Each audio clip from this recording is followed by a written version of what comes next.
This presentation is all about designing and running computer experiments or simulations in NetLogo.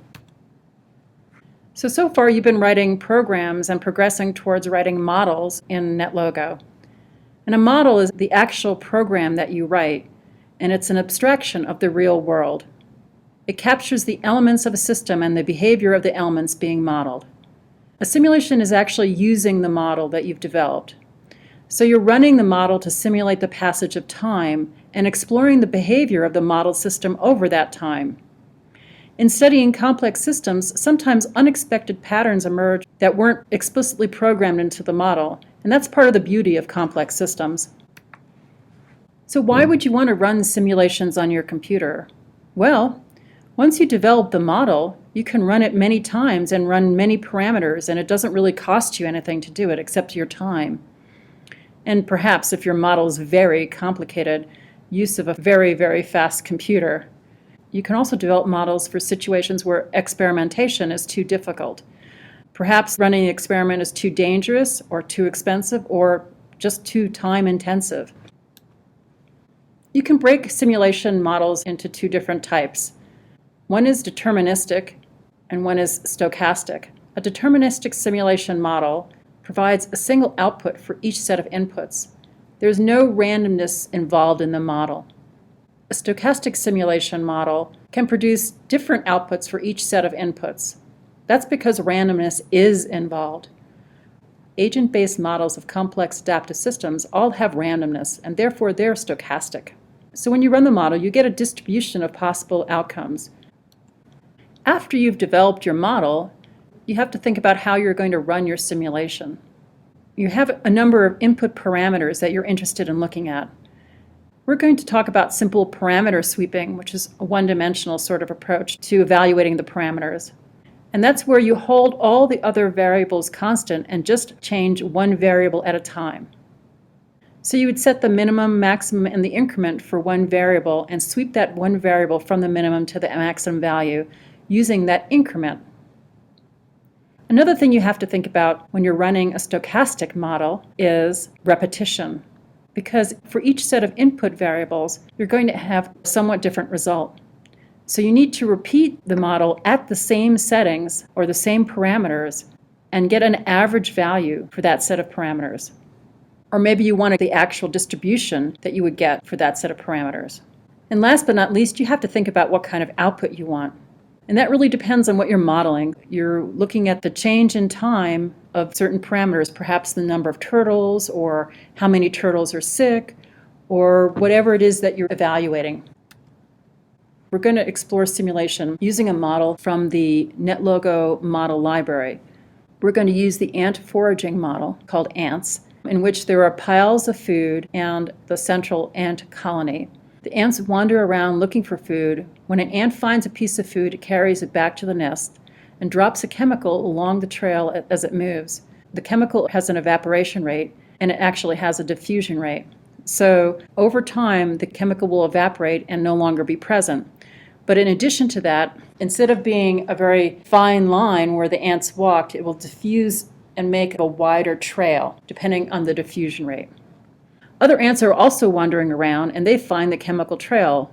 They follow the chemical trail to the food, carry back food to the nest, and reinforce the chemical trail by dropping chemicals as they go back. This whole process is repeated until there's no more food in that pile. So let's take a look at the model. Here we are at the ants foraging model. It's called ANTS in the NetLogo library. Here we are at the ants model. We have 3 piles of food and the central ant colony. We have an initial population of 100 ants that will come crawling out of the ant colony as soon as I hit go, and a diffusion rate and evaporation rate of 25. Let's give it a try. I'm going to speed it up so that we can watch the process more quickly. So you can see the light area is the chemical trail being left by the ants.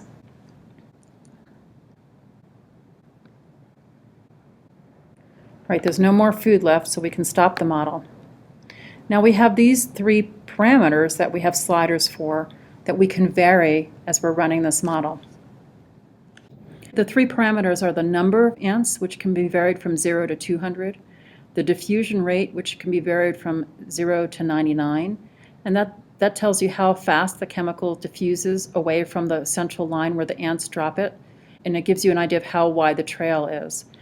The third parameter that we have is the evaporation rate, which varies from 0 to 99, and that describes how fast the chemical evaporates and how long the trail lasts. So the slower the evaporation rate, the longer the trail lasts. And the slower the diffusion rate, the narrower the trail is. So a larger diffusion rate gives you a wider trail. So when we're running a simulation using the ANTS model, we have to pick sample points. We can't run the model for every single diffusion rate because that would take too long and we'd have an infinite amount of data. So we have to pick sample points that make sense. For instance, we wouldn't want to pick a sample point of having 0 ants because that doesn't make any sense in an ant foraging model.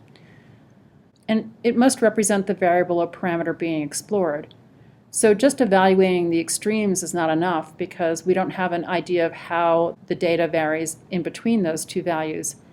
And when you only pick 2 points, then you're actually making an assumption that the whole model varies linearly as a line, and that may not be true. So you must use some points in the middle. You must use more points if the behavior seems to be complicated. So we're going to try running an ant simulation, and we have to choose parameter sweeping for that. So an example of choosing parameter sweeping might be taking 3 sample points for the number of ants, 50, 100, and 200, taking 4 sample points for the diffusion rate, 0, 33, 66, and 99, and 4 for the evaporation rate, 0, 33, 66, and 99. Now we can calculate the total number of sampling points that we're going to have by just multiplying how many sample points for each parameter. So 3 times 4 times 4 is 48 sample points. But remember, this is a stochastic model, so we have to run repetitions for each sample point. We have to figure out how many repetitions we want, and that really depends on how random the process is, and it's really up to you as the experimenter. For the ant simulation model, I decided to run the model a few times to see how random it was. Then I decided on 5 repetitions. So how many experiments is that altogether? Well, to calculate the number of experiments, you have to take the number of sample points and multiply it by the number of repetitions. Now you can remember from before that the number of sample points was 48, and we decided on 5 repetitions for each sample point, so that's 240 experiments. Now you might decide that you don't really want to run 240 experiments, so you can limit that by fixing one of the variables. I might fix the number of ants to be 100, and that would change the total number of experiments I need to run.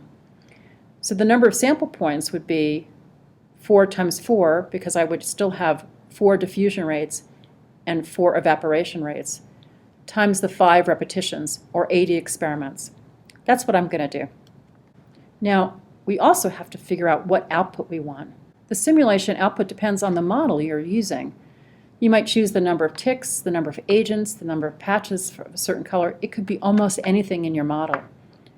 If you had, for instance, an epidemic model, you might choose the number of ticks until everyone is infected, or the number of agents infected after a certain number of ticks. In our model here, you might choose the amount of food left after a certain number of ticks, or the number of ticks before all the food is found, or the number of ticks before all the food is gathered, which is what I decided to measure. You also might measure more than one thing if that's what you're interested in, but for our simple demonstration, I'm just going to choose that one output, the number of ticks until all the food is gathered. Okay, let's go back to our ants model. Here we are in our ants model again. Now we're going to try to figure out how many ticks until all the food is gathered. That means all the food ends up back here at the purple ant colony. Now we decided that we'd run experiments only varying these 2 sliders here. And one of the points that we're going to choose is 0, 0 for diffusion rate and evaporation rate. And we're always going to keep the population at 100. So we're going to run this experiment, and we're going to watch until all of these lines go to 0 here, and then I'm going to try to stop the experiment right at that time.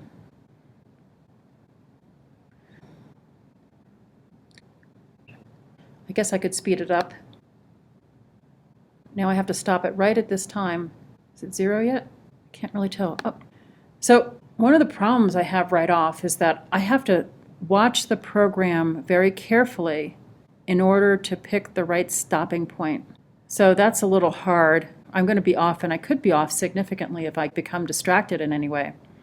So one of the things that you need to do is to automatically stop your program whenever the condition that you're trying to measure until, in our case, the ticks until all the food come back to the purple ant colony.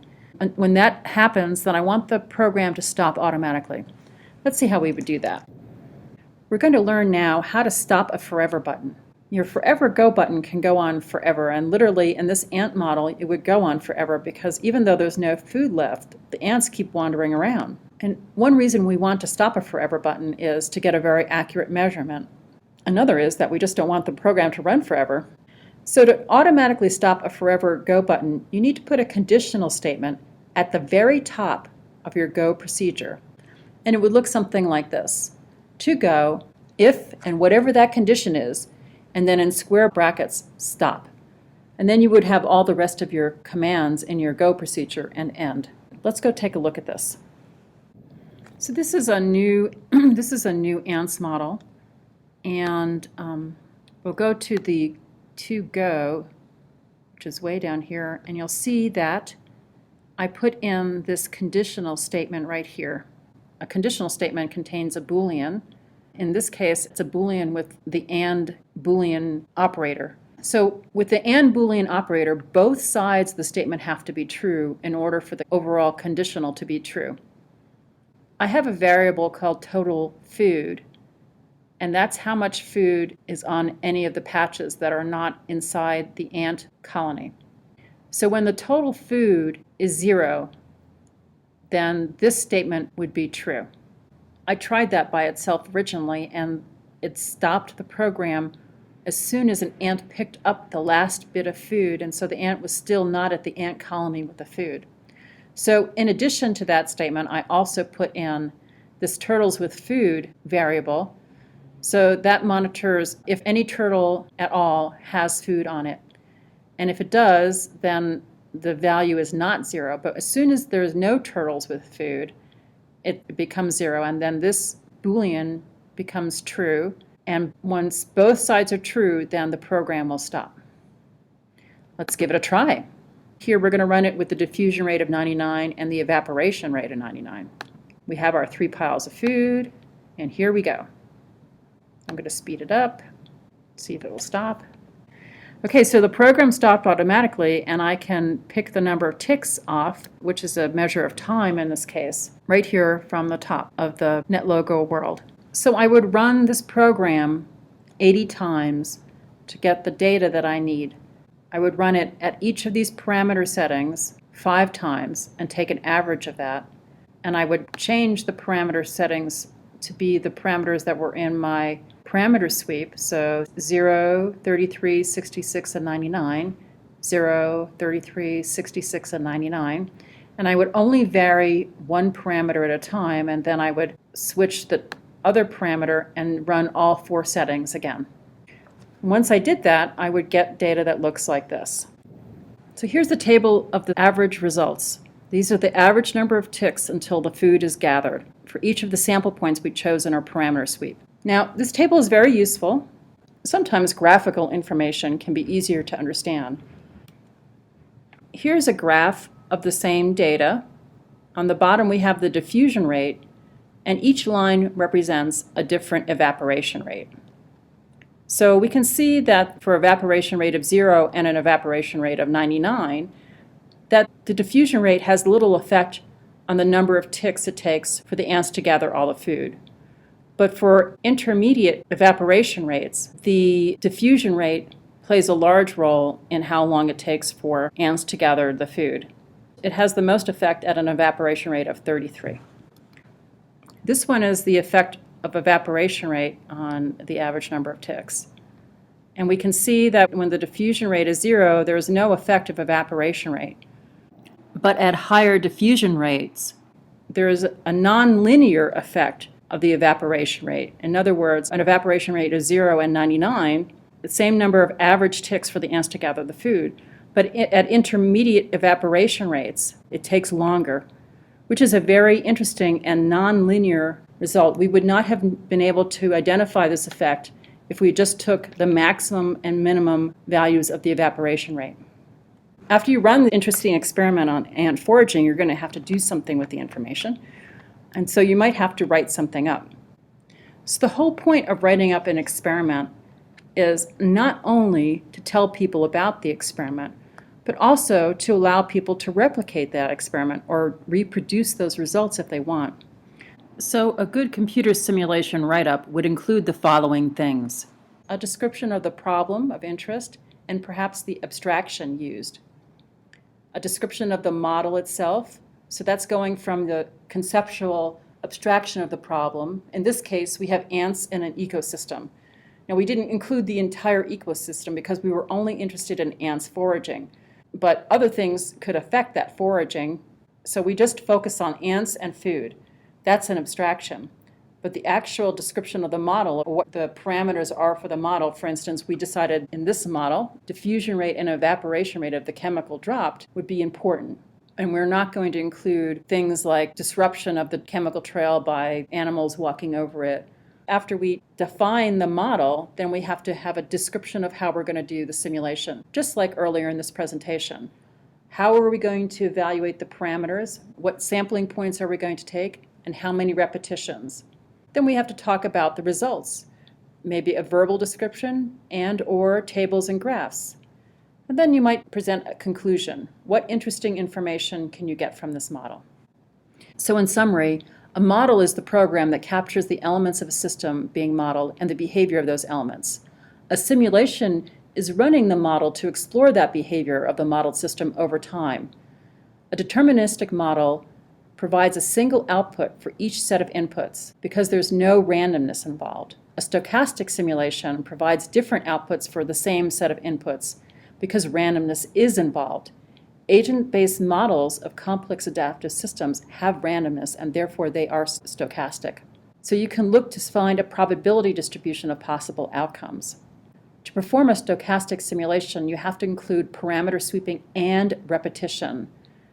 And when you write up the simulation results, you must include enough information for the simulation to be repeated and explained. Thank you.